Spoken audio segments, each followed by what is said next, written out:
Hey, welcome back. Let's learn next about the D minor chord. So we talked earlier about the D major chord, which if you remember was D, F sharp, A. So between D and F sharp, that was a major third, and then F sharp to A, that was a minor third. Well, with D minor, it's going to be D, F, A. So D to F is a minor third, and then F to A is a major third, 4 half steps away. So when we played D major, we had finger 1 onto string 3, fret 2. We had finger 2 onto string 1, fret 2, and then we had finger 3 down onto string 2, fret 3. But the reason this is a D major chord is because of finger 2 being on this F sharp on string 1. So what we're going to do instead, we need to make it an F natural. Finger 1 is actually going to go back and be on string 1, fret 1. That's F natural. Then we're going to use finger 2, and it's going to be placed on string 3, fret 2. That's where in the D major chord, finger 1 originally was, but now it's going to be finger 2 because finger 1 has to be on the F natural. Then finger 3 is going to be on the D, just like before. So even though D major to D minor, they're pretty different from one another physically. At least we have finger 3 that can be an anchor finger. We won't often transition between D major and D minor, but it might be a good little exercise for you to do. Just going between D major and D minor, just to kind of get used to that switch and that difference. So this is actually version 1 of the D minor chord. We'll go over another alternative option in a second, but I really love this chord. It's one of the most despairing open chords that we have, I would say. But D minor, very visually friendly. You can see very clearly where each finger goes. It's just a really beautiful chord. So going back to what we did with the D major, if you remember, we actually did D major to A major when we were practicing that transition. And that's because A major is the 5 chord of D. So D major is going to go to A really often. And we just figured that out by going D, E, F, G, A. Well, guess what? D, E, F, G, A, it also applies for the D minor chord. So we can do the same thing. We can go D minor, and then what we'll do is practice going between D minor to A major. So we can do that same little trick we did earlier of the slide in, and then placing 1 and 2 down on string 3 and string 4. So again, here's D minor. Fingers 1 and 2 are going to lift up. Finger 2 goes up 1 string. Finger 3 slides in. And then you just have to add finger 1 onto string 3, fret 2. They're all kind of crowded right there in that fret 2, but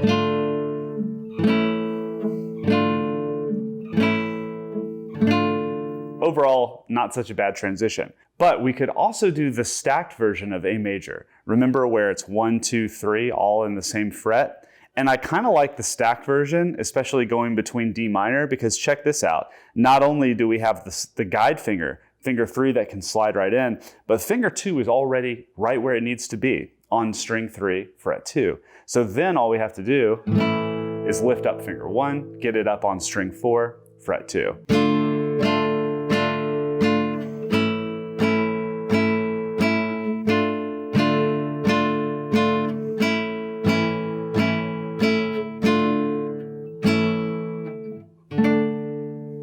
So let's go string by string and just diagnose real quick, make sure that every string is ringing out, and discuss which strings we actually want to play on this chord. So the E, just like D major, we don't want to play that. The next one is A. And remember our chord is D, F, A. So A is part of the chord, but again, it's not the root of the chord. D is the root of the chord. So you could play the A, and it'll sound pretty cool, especially on D minor. I think it sounds a little better than over D major. But we should still probably avoid it. We want to typically start with the root of the chord, the D, string 4. Just like with D major, where we were trying to strum from string 4 down through string 1. Now we're doing the same thing with this D minor chord. Okay, so there's the D. Next up, we have finger 2 down onto fret 2, string 3. That's an A. So hopefully that's ringing out pretty clearly. Then the B string, we have finger 3 down onto string 2, fret 3. So hopefully those are clear. If not, maybe just double check that finger 3 is on the correct string. Sometimes it can be a little hard, especially if you're on the nylon string guitar. When you're looking at all the treble strings, it can be a little bit difficult to see, is my finger on actually string 2 or string 1 or string 3? They can kind of all blend together. So just make sure that that finger 3 really is on string 2. And then finger 1, similar with that D major, how sometimes that finger 3 can cut off string 1.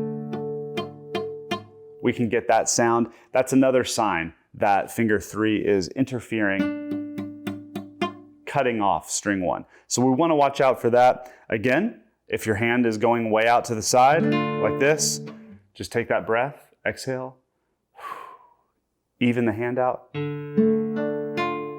and make sure that it's nice and even. Make sure, again, thumb isn't way up here. We've got plenty of leverage. And you're coming up more on top of that string, not down here, barely hitting it, because that's where we're going to come into problems. Okay, let's get right into it. You can either do the stacked A major shape, or if you wanted to do the staggered version, you could do that as well. I'm going to leave that up to you. Maybe try both, see which one your fingers like the most. Let's get ready. We're going to do our 8 counts, all downstrokes, really steady, and just going between D minor and A major. Okay, so I'm just going to anchor my right hand thumb onto string 5. We're going to mute that so that way the strum can be really, really focused. If you're using a pick, you could also just strum starting from string 4 down and try to do that as accurately as you can. Let's get started. 1, 2, ready, and 1, 2, 3, 4, 5, 6, 7, 8, and 1, 2, 3, 4, 5. Start thinking about the slide. 7, 8, and 1. Good. 2, 3, 4, 5, 6, 7. Slide in, move up. A major. 2, 3, 4, 5, 6, 7, 8, and 1, 2, 3, 4, 5, 6, 7, 8. One more time. 1, 2, 3, 4, 5, 6, 7. Last switch, and 8. Awesome, well done. You got it. So there you go, D minor to A major. Isn't it a really mysterious sound, D minor to A major? I think it's pretty tragic, it's pretty sad, but it's also got this sense of kind of adventure. And this is why we play in different keys. I mean, if you think about just going between A minor to E major,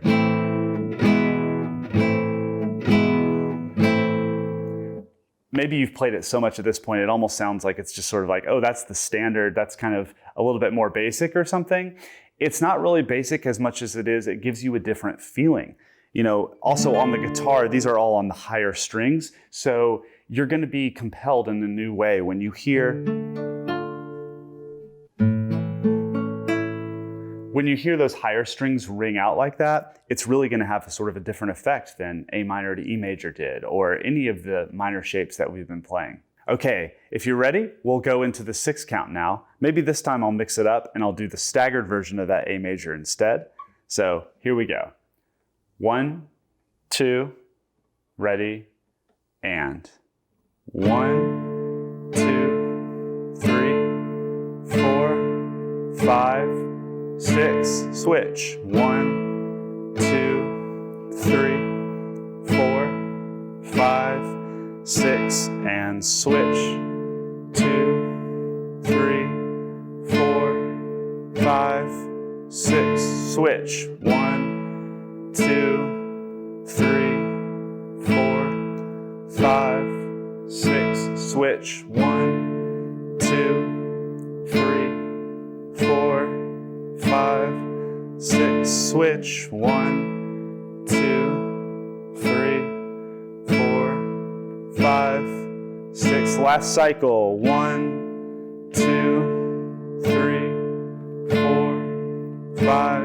6, switch, 1, 2, 3, 4, 5, 6, 1.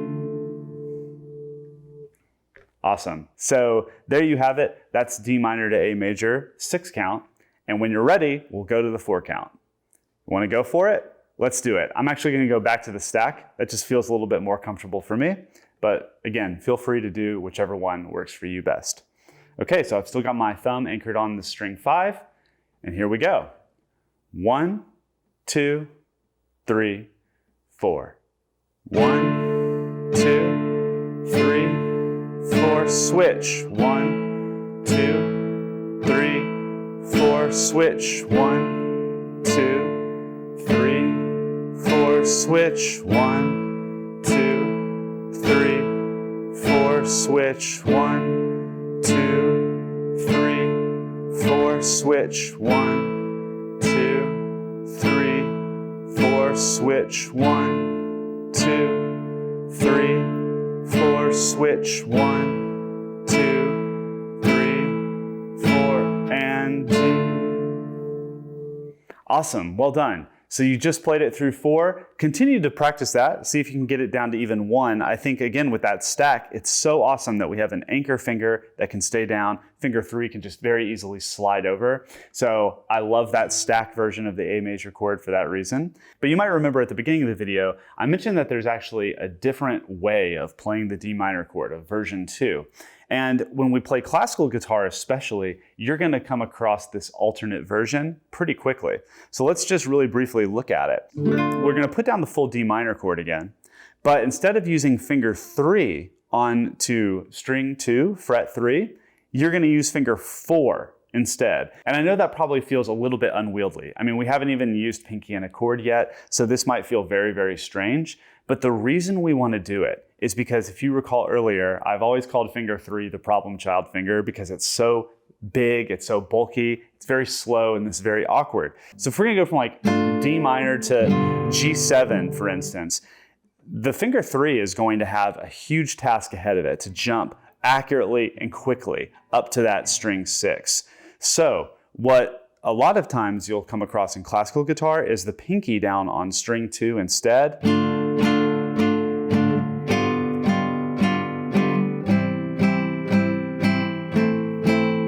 As you can see, by having pinky down, finger 3 is able to kind of hover and hang and be ready to go and do something in the bass. And this becomes really, really, really important as you're starting to play really fast pieces. You know, we're kind of just strumming and doing some slower things here, but sometimes that will make all the difference. Having to launch way up like that can be really, really difficult if you're going at breakneck speed. So having finger 4 down instead, it just sort of opens up some extra possibilities for you in terms of ease and speed getting to a bass string or being able to do something in the bass. That's another possibility, is that we can actually play the D minor chord, and string 4 was the root of the chord, the D, right? But with finger 3, sometimes what you'll see in classical guitar especially is this, where we put finger 3 down onto fret 3, string 4, and that is also an F natural. So now our chord is F, A, D, F.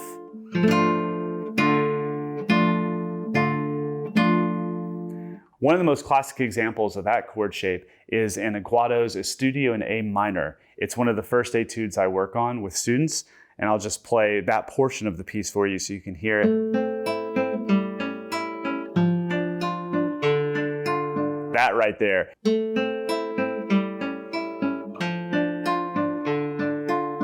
As you can see, there's that D minor in action, and it's definitely not the only time we come across it. So it's an alternative way of playing the D minor. It's probably a little bit less common if you're just trying to learn how to strum some chords. You're definitely good to go with finger 3. So I hope you found D minor helpful. This is a really, really cool chord, super beautiful one. And we're almost at the finish line with these basic open chord shapes. So I'm so excited to move on to the G major chord. This is the big one. It's the one it's all been building up to. So I'll see you in the next video where we'll tackle that G major.